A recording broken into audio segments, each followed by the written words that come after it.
This is Glambition Radio, episode number 191 on the problem with women's networks and debuting my legacy play for this next decade and beyond.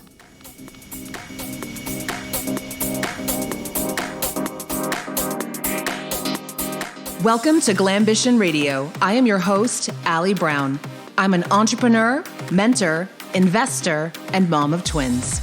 I love thinking big, doing different, and exploring ideas that disrupt the status quo, especially when it comes to women, because we are rewriting the rules for leadership, business success, making money, and changing the world. And we're doing it with style. Let's go.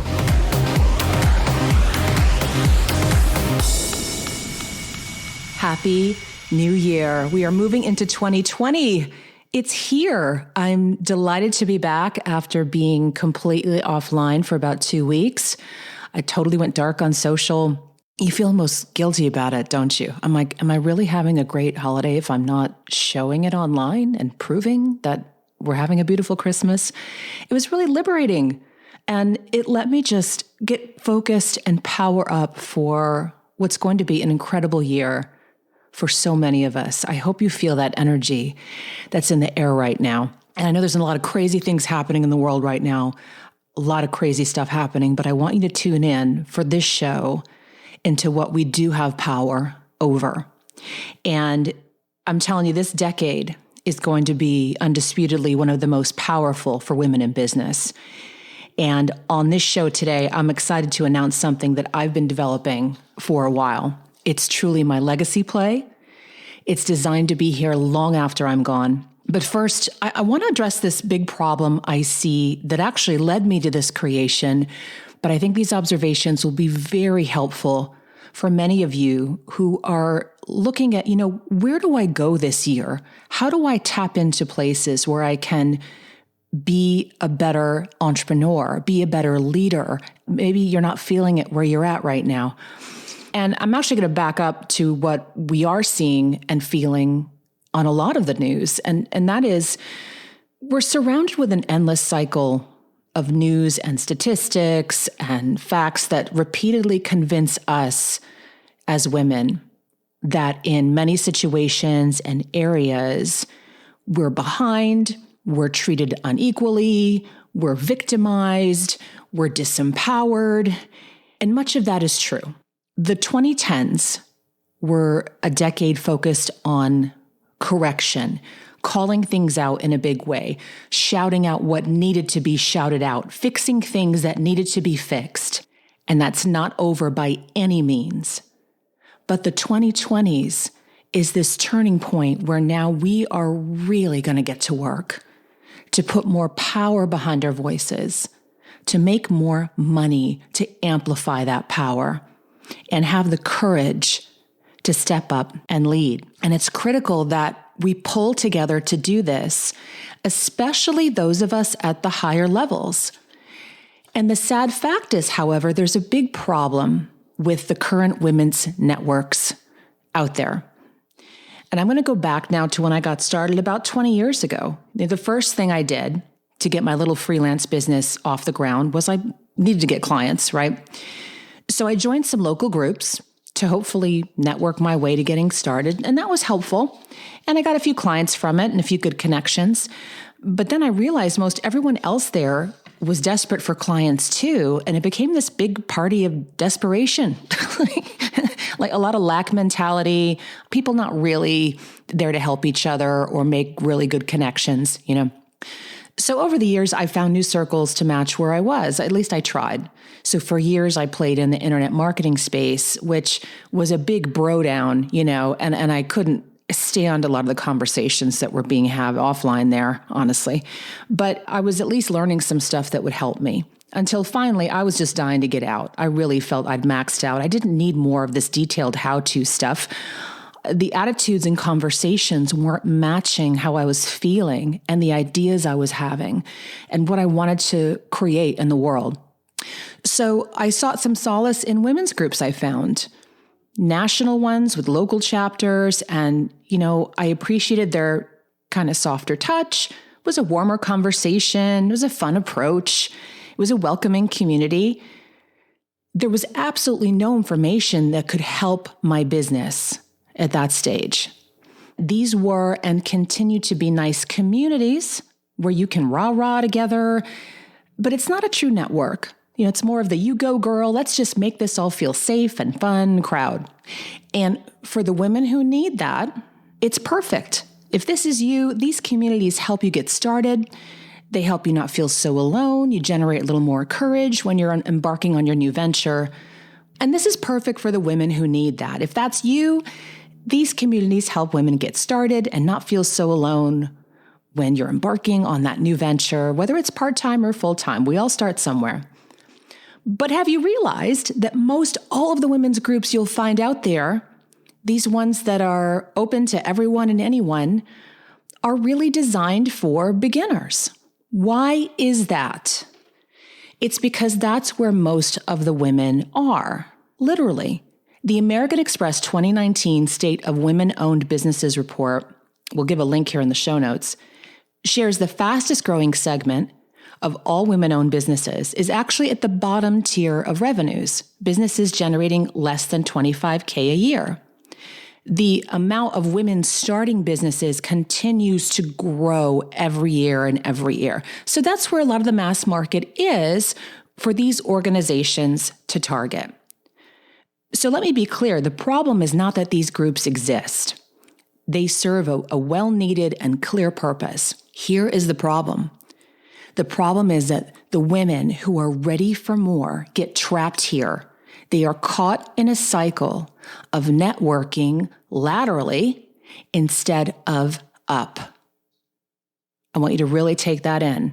Have there been some circles where you've gotten a little comfortable, these people become your friends, and you don't make a strategic effort to leap up into new circles where people could really help you accelerate your business with the conversations, information, connections, referrals, deals. It's a higher ground approach.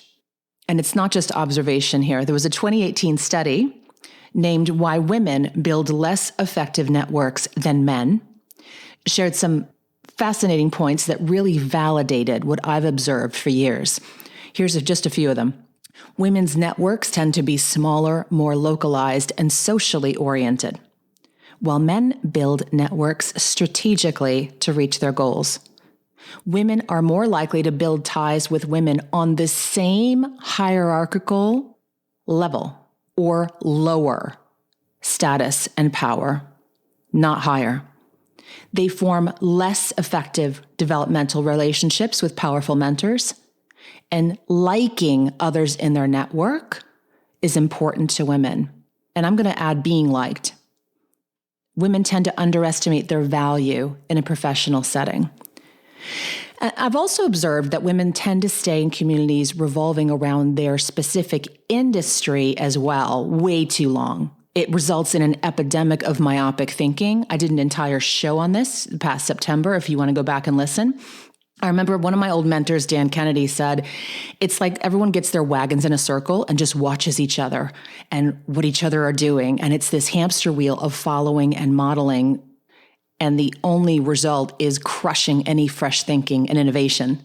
I got stuck myself there for years and just got to a point that I was always obsessed with what everyone else was doing, helping everyone else too, and was not getting what I needed, though, to take my business, my impact, my income to a truly next level.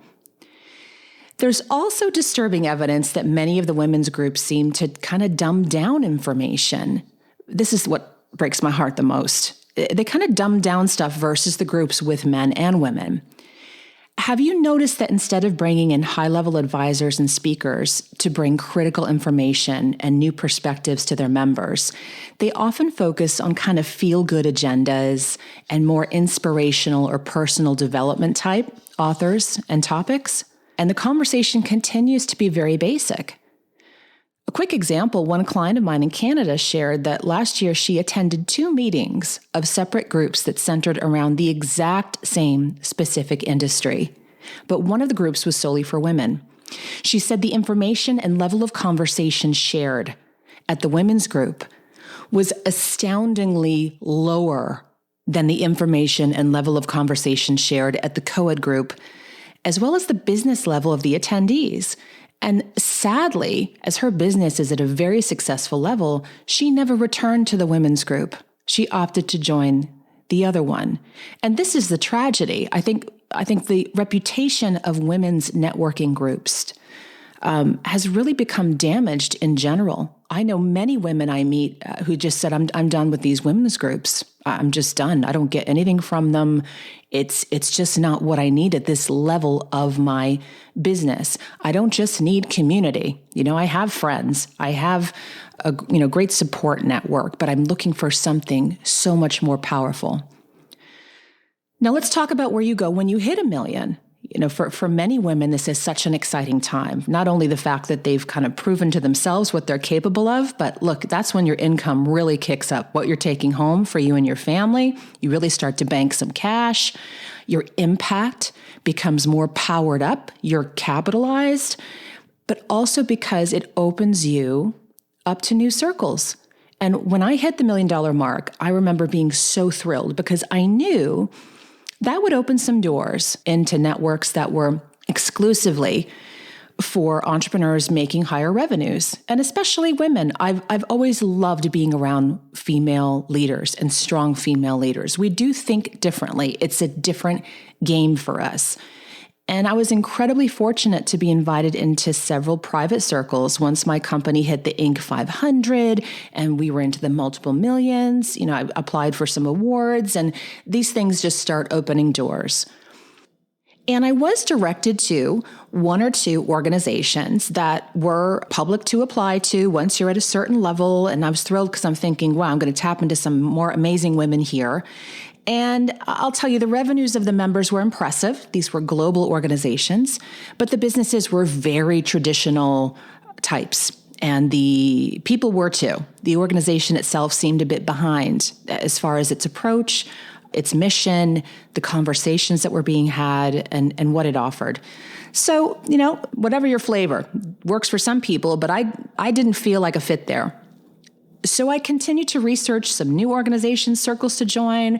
I kept, because also here are my clients who are up into the millions, multiple 8 figures, and they're going, Allie, where do I go now to network? And it hit me. My God, there hasn't been a new premier women's entrepreneur global network created in more than 20 years.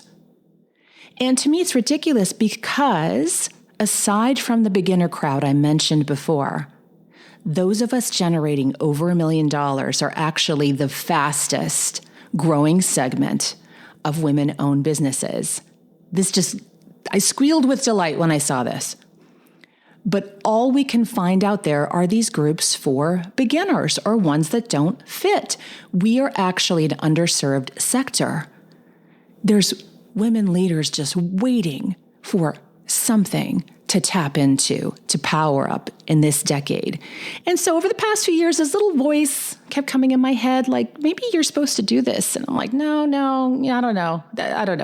And then, that idea that keeps coming back and it keeps coming back and it keeps coming back. And finally this year, I said, I think this is waiting for me. And it's been an evolution over the last few years. 2015 is probably when I decided to focus solely working with the women in the 7 to 8 figure ranges because it's where my gift was. I love working with leaders. I love working with women who are here to do big things. They've figured out the basics. They're powering up their revenues and they're like, now what? This is a really great place to be. But also it is this astoundingly underserved market. So that's where I went, and I've been focusing on that the last few years, working with these women, generating revenues from the $1 million mark all the way up to 50 million, and many of them making those huge income leaps while they worked with me. To the point, I'm very blessed that I'm now so well known for it. We get clients coming in just saying, hey, I'm at this level now. I know that Allie's the one to work with now that I'm at 7 or 8 figures. And I love that. But here's what was starting to happen too. My clients and I, once we were complete, we worked together for a year or two, and then, they were great. They were set. They said, okay, now what? Where do I go? And I realized they missed being part of a tight network that we had created in my smaller groups. And I don't mean just community, I mean a network. I mean of women making connections, making referrals, doing deals, just incredible things happening that you do not see in other coaching groups. And that got me thinking about all the $1 million plus women out there who may not want or need coaching, but were also desperately craving this intelligent, trusted network of women at their level, for women who had proven that they deserve to be there. It was now time for them to be part of a serious network for these 7- and 8-figure women entrepreneurs. And I decided to create something for us that's fresh and modern and empowers us to truly connect and help each other. This, ladies, is my legacy play. This is my stepping into being a founder and creator of something that will last long after I'm gone. So I'm beyond excited to finally publicly announce The Trust. The Trust is the new private premier global network for women entrepreneurs with businesses generating over $1 million annually. The Trust is not for all women. The Trust is not for all entrepreneurs, and the Trust is not a coaching program. Let me be clear. Our mission is to accelerate the power of proven women entrepreneurs who are in positions to scale up and create impact. Membership is by invitation only, but I'm going to tell you a bit about this right now in case it's a perfect fit for you or a woman business leader you know who is likely craving something different for the next several years. So there are 3 key elements we're including in this foundational year of 2020, and we're going to build this from there. The first is the network. And here's a tip. You won't find us on Facebook. All Trust members receive inclusion in and access to the Trust Private Membership Directory, a network app which is launching this month. You'll be able to connect and engage with other $1 million plus women entrepreneurs and leaders from around the world who are at a proven level of business acumen, all on a private platform, far from the madness of mainstream social media. Second is the meetings. We're launching this year with 2 in-person meetings a year, and we will build from there. The first one is this spring in Miami Beach at the Ritz-Carlton, Wednesday and Thursday, March 4th and 5th. And our special guest advisor, Ellen Latham, co-founder of the billion-dollar global phenomenon Orange Theory Fitness. These are the kinds of women I am bringing in for you to engage with, learn from, and connect with. And this won't be a basic keynote talk. She's going to be there to sit down with us, engage with us, answer questions, and help us all think bigger. The fall 2020 meeting will be in Phoenix on September 16th and 17th, and details will be available soon. The third, let's talk about the leadership here. You guys have been listening to me for a while. You know I'm a proven pioneer in the women's business space. I've created leading-edge entrepreneurial programs for over 15 years. I've taken a company to Inc. 500 rankings and multi-million-dollar revenues and international recognition. But what I love about the Trust is this isn't about me. It isn't about my coaching. This is a completely separate organization. It's about creating something extraordinary with the founding members we bring in this kickoff year. And the quality of the advisory board will be no exception, which is being built now. It consists of several select women business leaders, a few whom I've had on the show, who have built or are running companies in the hundreds of millions of dollars, even up to $1 billion. They, along with similarly powerful and connected women I'm bringing in, will also be our guests on quarterly advisory webinars. I want to elevate our conversation. Should you be building your business to sell? Should you be looking for funding? How can you scale up in a truly viable way? How do you build key leadership within your organization? Do you feel how this is raising the bar for the women's organizations that you see out there? Here's the vision. The Trust will be the most powerful premier global network for women entrepreneurs with businesses generating over $1 million a year. But I'm approaching this so differently than anything else I've done before. You know, this is a much different launch than I've done in years past.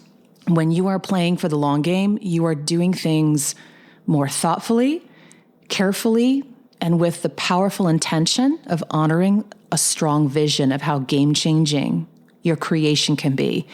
So the trust is about world-class standards and legacy-level work. This is not about move fast and break things or launch them and leave them. So we are building this up slowly, solidly, and some would even say stealthily, compared to how you'd see most people launch something like this. This is truly about quality of what we are creating and not quantity. And we're taking our time. So here's my invitation to you. If you are currently running a business that's generating over $1 million a year, this is your invitation to learn more and to apply to be a founding member. If you go to jointhetrust.org and complete the brief form, we'll take it from there. The trust is going to become what we create together. And I'm just so excited to be at the forefront of this for all of us. And listen, if you're not at the $1 million mark yet, will you do me a favor and help spread the word to the women you know who are at this level? Because this is a whole new decade and it requires a whole new type of women's network. Go to jointhetrust.org and I hope to meet a select few of you in Miami in March. And I'll see you on the next episode of Glambition Radio. Thank you for joining me for this episode of Glambition Radio. If you enjoyed the show, make sure you subscribe so you automatically get new shows every week. And I'd love if you left us a review. We are on Apple Podcasts, Stitcher, Spotify, and other platforms. And I'd love to hear from you. Come join the conversation online. You'll mostly find me on Instagram, but also on Facebook, Twitter, and more. Just head to allybrown.com. You will find them all there. And you can also learn about upcoming opportunities to meet in person. Glambition Radio is the elevated conversation for women leaders, and I'm honored you've tuned in.